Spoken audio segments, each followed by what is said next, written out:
ప్రపంచంలో అందరికంటే ఐశ్వర్యవంతులు మీరే అని నా అభిప్రాయం. నా గొప్పతనం అనేది ఏమీ లేదు, నా అచీవ్మెంట్ అనేది ఏం లేదు. ఆ వంశంలో జన్మించాను. అది ఈ 4 కుటుంబాలకు సంబంధించి నిబంధనలు ఎలా ఉంటాయండి? అటువంటి నిబంధనలంటూ మరి ఏముండవు. కాకపోతే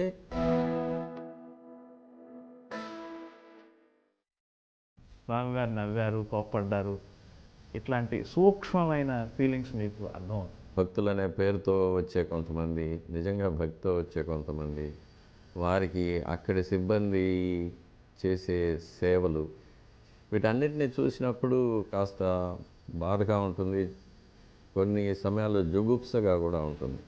అప్పుడు నేను ఈ ప్రపంచాన్ని చూడకుండా స్వామివారి వైపు తిరిగి కూర్చుంటాను. లేకపోతే స్వామివారిని అలా చూసినప్పుడు స్వామివారు నవ్వుతూ ఉంటారు. ఇదంతా నా లీలే, నేనే వీళ్ళందరినీ ఇలా ఆడిస్తున్నాను.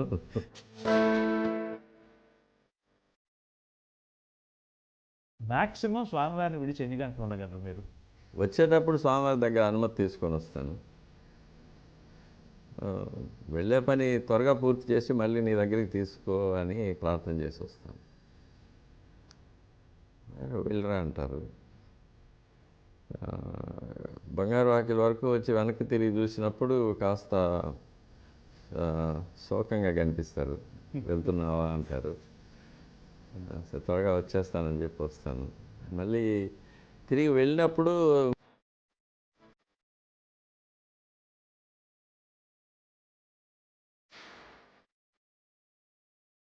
ఈ వ్యవస్థను రద్దు చేయాలని పాలకులు నిర్ణయం తీసుకున్నప్పుడు అటువంటి సందర్భాల్లో ఎందుకు స్వామి ఇంత కష్టం ఇచ్చావు అని స్వామిని అడగలేదా? మనకి ఒక ప్రావర్బ్ ఉంది కదా, ఒక తలుపు మూసుకుంటే ఇంకో తలుపు తెరుచుకుంటుంది. ఆ విధంగా చూస్తే స్వామివారు ఒక తలుపు మూస్తే 2 తలుపులు తెరిచారు. స్వామివారి పాదాలను ముట్టుకున్న అర్చకుడు ఎవడు కూడా నష్టపోడు, బాధపడ్డాడు. నేను ఇంకొంచెం స్ట్రైట్గా అడుగుతాను. ఆలయ స్వరూపాన్ని మార్చే ప్రయత్నము, 1000 కాళ్ళ మండపాన్ని మార్చే ప్రయత్నం, ఇలా కొన్ని జరిగాయి కదా. ఆ 1000 కాళ్ళ మంటపాన్ని తీసేశారు. నేను చెప్పాను, 1000 కాళ్ళ మంటపం రామానుజుల కాలానికి ముందుది. వీటిని మీరు ఎలా జీర్ణం చేసుకుంటున్నారు? మీ స్పందన ఏంటి దీని పట్ల? పాలకుల పేరు చెప్పి చేసే అక్రమాలు, అరాచకాలు, అపవిత్రమైన కార్యాలు, అపచారాలు, ఇవి ప్రతిరోజు దేవాలయంలో జరుగుతూ ఉంటాయి.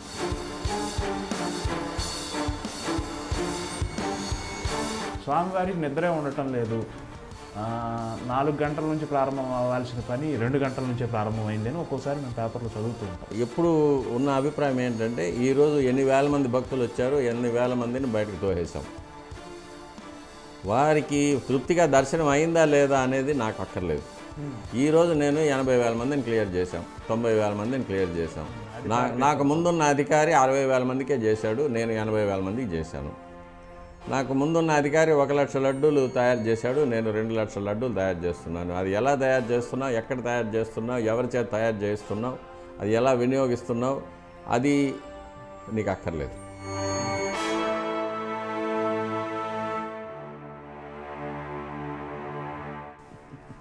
కొత్త బైబిల్ రాస్తున్నారు. నమస్కారం. కాఫీ విత్ యమునా కిషోర్ కార్యక్రమానికి ఎప్పటిలాగే స్వాగతం.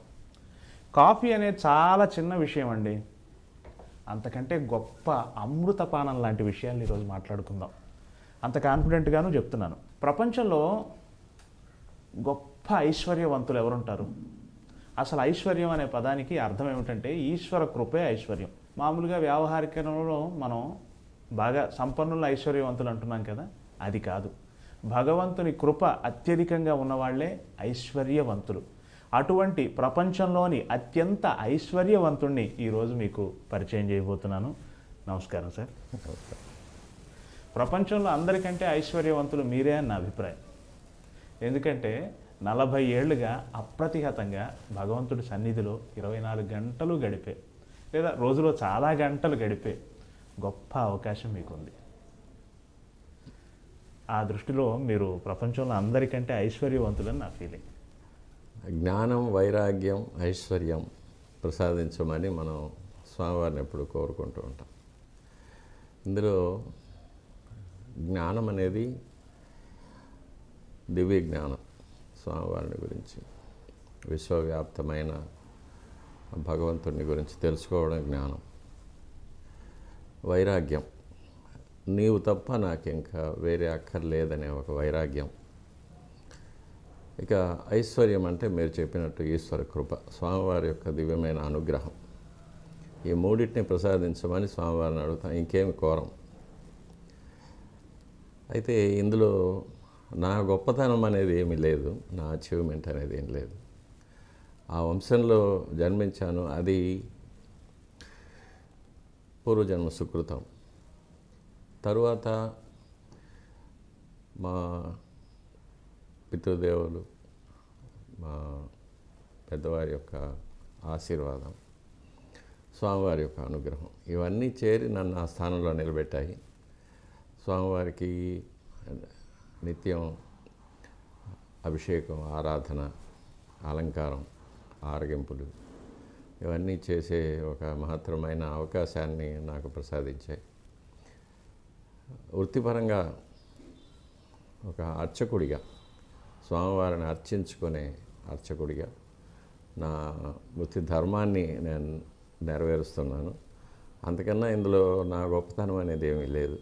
నేను భగవంతుని కృపే అనేది వేరే, భగవంతుని కృపే మీ మీద అపారంగా ఉంది అన్నాను, వేరే ఏం లేదు. చాలా సంతోషం. మీరు 1967లోనే ఈ బాధ్యతల్లోకి వచ్చారు. మీరు చదువు రీత్యా మైక్రోబయాలజీ, ఆధ్యాత్మికతకి ఆ పక్కనుండే మైక్రోబయాలజీ, దాని నుంచి మీరు ఉత్తర ధ్రువం దక్షిణ ధ్రువం లాగా సైన్స్ నుంచి ఆధ్యాత్మికం వైపు వచ్చారు. మీ వ్యాఖ్యానం ఏంటంటే రెండు ఒకటే అంటారు, గతంలో ఇంటర్వ్యూలో చూశాను. చదువు సంబంధమైన ఆ విషయం నుంచి ఆధ్యాత్మికమైన ఈ విషయంలోకి వచ్చిన అనుభూతి చెప్పండి సార్. ఇది అందులో నుంచి ఇందులోనికి రావడం అనేది కాదు, పుట్టుకతో నేను అర్చకుణ్ణి. పుట్టినప్పటి నుంచి ఆ మైండ్ సెట్లోనే నన్ను పెంచారు. చిన్నప్పటి నుంచి మా తల్లిగారి గర్భంలో నేను ఉన్నప్పటి నుంచి నేను తిరుమలలోనే, స్వామివారి దేవాలయంలోనే ఉన్నాను. అక్కడే పుట్టాను, అక్కడే ఆడుకున్నాను, అక్కడే తిన్నాను, అక్కడే నిద్రపోయాను. అప్పట్లో స్వామివారి దేవాలయం ఇంత హడావుడి ఉండేది కాదు, చాలా ప్రశాంతంగా, చాలా సంతోషంగా ఉండేది అప్పట్లో దేవాలయంలో ఉండడం అనే విషయం. ఇక చదువు అనేది తిరుపతిలో అవకాశాలు ఉండింది. ఆర్ట్స్ కాలేజీలో చేసాము, తర్వాత యూనివర్సిటీలో చేసాము, అవకాశం ఉండింది. సైన్స్లో ఇంట్రెస్ట్ ఎక్కువ, దానికి తగినట్టు మా గురువులు గారు కూడా ప్రోత్సహించారు, మా తండ్రి గారు ప్రోత్సహించారు. పిహెచ్డి చేసాము. వేద సంబంధమైన విద్యతో పాటుగా ఇవన్నీ చేశారండి? అది చిన్నప్పటి నుంచి తండ్రి గారి దగ్గర, తాతగారి దగ్గర నేర్చుకునే ఆరాధన క్రమాలన్నీ నేర్చుకుంటాం, అది మామూలుగా వచ్చేస్తాయి. గృహారాధనతో ప్రారంభమవుతుంది, తర్వాత ఆలయార్చనకు వెళ్తామన్నమాట. ఆ వయసు వచ్చిన తర్వాత ఆలయార్చనకు వెళ్తాం. ఇక విద్య అనేది సాంకేతిక విద్యలో ఏ సబ్జెక్ట్ తీసుకున్నా, either it's engineering or medical or biomedical and even arts subjects, వేటికైనా కూడా ఒక డెస్టినేషన్ అనేది, ఒక టార్గెట్ అనేది దివ్యమైన జ్ఞానం అని. ఎందుకంటే జ్ఞానాయ నమః, జ్ఞానగమ్యాయ నమః, జ్ఞానాతీతాయ నమః, అది స్వామివారి సహస్రనామం. ఆయనే జ్ఞానం. జ్ఞానం వల్ల తెలుసుకోదగిన వారు ఆయనే. జ్ఞానానికి అతీతమైనది, ఆ జ్ఞానానికి కూడా అతీతమైనది కూడా స్వామివారు అనేది సహస్రనామం. కాబట్టి నాకు చాలా ఏళ్ళుగా నాకు మనసులో ఒక క్వశ్చన్ మార్క్ ఉండేది, ఎందుకు నన్ను మాలిక్యులర్ బయాలజీలో పిహెచ్డి చేయించి తన దగ్గరికి ఎందుకు తీసుకున్నారు అని. దానికి సమాధానం ఇప్పుడిప్పుడే తెలుస్తూ ఉంది నాకు. ఎవరైనా అడిగినప్పుడు మట్టుకు చాలా ఒక లైటర్ వెయిన్లో చెప్పేస్తాను, maybe Balaji wanted a scientist priest అని ఫర్ ఎ చేంజ్ చెప్తుంటాను. కానీ తర్వాత నేను చాలామందిని వృత్తిపరంగా చాలామందిని కలుస్తూ ఉంటాను. అంటే ఒక్కొక్క సబ్జెక్ట్లోనూ ఎక్స్ట్రీమ్కి వెళ్ళిన వాళ్ళని, either maybe scientist or medical doctor or economist, politicians, judges, వీళ్ళందరినీ కలుస్తుంటాను. వీళ్ళందరిలోనూ నేను చూసిన ఒకే ఒక కామన్ ట్రైట్ ఏంటంటే, అంతా భగవంతుడి దయ నేను చేస్తున్నాను, నాదేమీ లేదు, నేను నిమిత్త మాత్రుణ్ణి అనే ఒక స్థితికి వచ్చేస్తారు వాళ్ళు ఒక ఎక్స్ట్రీమ్కి వెళ్ళినప్పుడు. అది చూశాను. ఇక హిస్టరీలోకి వెళ్తే you take the greatest inventors, Isaac Newton, Leonardo da Vinci, Michael Faraday, Albert Einstein, వీళ్ళందరూ కూడా they agree on a single common point. మనకన్నా మానవాతీతమైన ఒక శక్తి మనల్ని నడిపిస్తూ ఉంది. ఏది జరుగుతున్నా అది ఒక ప్రీ డెస్టైన్డ్ సిచ్యువేషన్. కాబట్టి దేని మీద మన మానవ శక్తి ఏమి చేయలేదు అనే దాని మీద వీళ్ళందరికీ కూడా ఒక కామన్ ఉంది అభిప్రాయం చూసాం. అది కాబట్టి ఆ స్థితికి నన్ను స్వామివారు చాలా త్వరగానే తీసుకొచ్చేశారు. మేబీ నేను పూర్వజన్మలో చేసిన సాధనలో కానీ, లేక పెద్దవారి అనుగ్రహంలో కానీ, లేక స్వామివారు నాకు ఈ జన్మలో నాకు ఇచ్చిన కర్తవ్యాలు నెరవేర్చడం కోసం కానీ స్వామివారు నన్ను ఆ స్థితికి తీసుకొచ్చారని అనుకుంటాను. ఇకపోతే సైన్స్ అనేది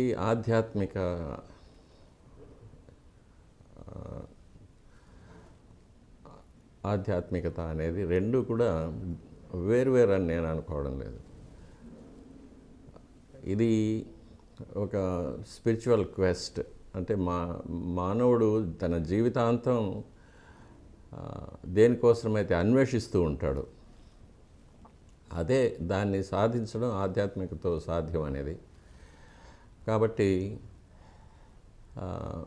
స్పిరిచువాలిటీ కూడా it is also a science and it's a higher level of science for higher minds అంటాం.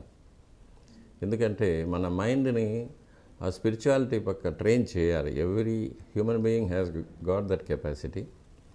ఆ మైండ్ని స్పిరిచువల్ లైన్లో తీసుకెళ్ళి ట్రైన్ చేసి స్వామివారి యొక్క భగవంతుడి యొక్క విశ్వవ్యాపిత్వాన్ని అర్థం చేసుకోవడమే దివ్యమైన జ్ఞానం అనేది. దాన్ని ఏ మనిషి ఎవరైనా కూడా సాధించుకోవచ్చు. కాకపోతే దానికి చాలా సాధన అవసరం. ఎలాగైతే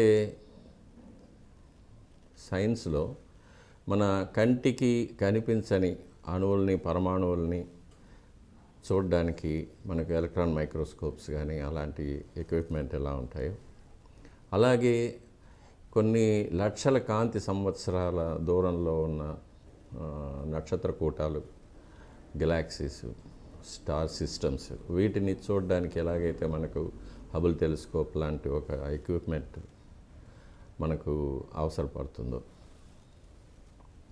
అలాగే మానవాతీతమైన శక్తిని దర్శించడానికి, అర్థం చేసుకోవడానికి, అనుభవించడానికి కూడా కొన్ని సాధనలు అవసరమవుతాయి.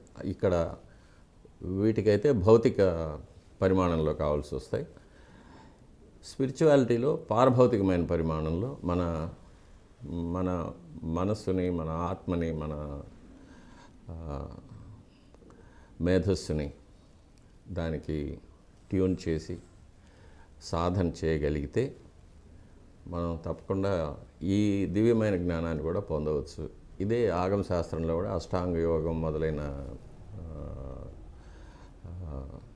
పద్ధతులతో వివరించున్నారు మన మహర్షులందరూ కూడా. మీరు అంటే మీ కుటుంబాలకు సంబంధించి, మీ 4 కుటుంబాలకు సంబంధించి నిబంధనలు ఎలా ఉంటాయండి? అంటే మీరు మామూలు జనంలాగా సమాజంలో సంచరించడానికి కొన్ని నిబంధనలు ఉన్నాయి, అందరిలాగా మీరు జనంలో కలవలేరు అటువంటివి అంటారు కదా, అవి అంటే మీ వ్యక్తిగత స్వేచ్ఛ ఎంతవరకు ఉంది? అది ఏమి అటువంటి నిబంధనలు అంటూ మరి ఏముండవు. కాకపోతే అర్చక కుటుంబాల్లో చిన్నప్పటి నుంచి కూడా మేము పెరిగిన విధానం కొన్ని ఉంటుంది. ఎందుకంటే మా వేషం, కట్టు బొట్టు జుట్టు, ఇవి, తర్వాత మా ఆహారం, మేము వాడే భాష, మా స్నేహిత వర్గం, ఇవన్నీ కూడా చిన్నప్పటి నుంచే కూడా పెద్దవాళ్ళు గైడ్ చేస్తుంటారు. దాని ప్రకారంగానే అలవాటు పడిపోతాం. కాబట్టి బయటకు వచ్చినప్పుడు మామూలుగా అంటే వ్యక్తిగతంగా నేను యూనివర్సిటీలో ఉండి అలవాటైంది కాబట్టి ఎవరితోనైనా కలిసిపోగలను, ఏ భాష అయినా మాట్లాడగలను, ఏ సబ్జెక్ట్ మీదైనా నేను చిట్ చాట్ చేయగలను. కాబట్టి నాకు ఎటువంటి రిస్ట్రిక్షన్స్ ఉండదు. కాకపోతే నన్ను గుర్తుపట్టిన వాళ్ళు దగ్గరకు వచ్చి పలకరిస్తూ ఉంటారు ఎక్కడికైనా వెళ్ళినప్పుడు. అంతకన్నా ఇంకా ఆహారపు అలవాట్లు అనేది మేము దానికోసం కొన్ని జాగ్రత్తలు తీసుకుంటూ ఉంటాం బయట వెళ్ళినప్పుడు. ముఖ్యంగా ఎక్కడ కాంప్రమైజ్ కాం. ఎందుకంటే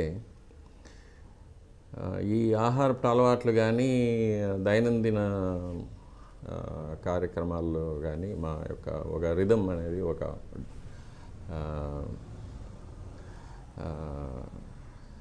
ప్రోగ్రామ్స్ అనేది వృత్తిపరంగానే డిసైడ్ అయి ఉంటాయి. కాబట్టి దాని ప్రకారమే గుళ్ళో ఉన్నా కానీ బయట ఉన్నా కానీ దాని ప్రకారమే వేకువజామున లేవడం, ఆరాధన, అది అనుష్ఠానం చేసుకోవడం, ఇవన్నీ కూడా ఉంటాయి. అలవాటు పడ్డది కాబట్టి దానిలో పెద్ద ప్రాబ్లం ఏమి ఉండదు. నిరంతరం స్వామివారి దగ్గరే ఉంటూ వారికి నిరంతరం సేవ చేస్తూ ఉంటారు కదండి. సమాజంలో జరిగే మార్పులు, సమాజంలో జరిగే ఇవన్నీ కూడా మీ చెవిన పడుతూ ఉంటాయి. మీరు అంటే మీ ఆవేదనని లేదా సమాజం తాలూకు ఆవేదనని స్వామివారితో ఖచ్చితంగా విన్నవించుకుంటూనే ఉంటారు. ప్లస్ స్వామివారిలో క్షణక్షణానికి వచ్చే ఆ మార్పులు, ఆ స్పందనలు, అవి మామూలు మాబోటి వాళ్ళని గుర్తించడం. కానీ మీ బోటి వాళ్ళు మీకు అర్థమవుతుంది, స్వామివారు నవ్వారు, కోప్పడ్డారు, ఇట్లాంటి సూక్ష్మమైన ఫీలింగ్స్ మీకు అర్థమవుతుంది. అది దేవాలయంలో కులశేఖరపడి అని ఒక థ్రెషోల్డ్ ఉంటుంది. అంటే అది ఆ మెట్టు దాటి ఎవరు లోపలికి రాకూడదు, అర్చకులు తప్ప. నాకు సంబంధించినంత వరకు కులశేఖరపడికి బయట ఉన్నది భౌతికమైన ప్రపంచం, కులశేఖరపడి లోపల ఉన్నది ఒక మానవాతీతమైన ఒక పరిమాణంలో ఉంటుంది. అక్కడి నుంచి బయట ప్రపంచాన్ని చూసినప్పుడు మనకు అది పారదర్శకం అయిపోతుంది. వచ్చిన ప్రతి మనిషి ట్రాన్స్పరెంట్ అయిపోతాడు అక్కడ మా దృష్టికి.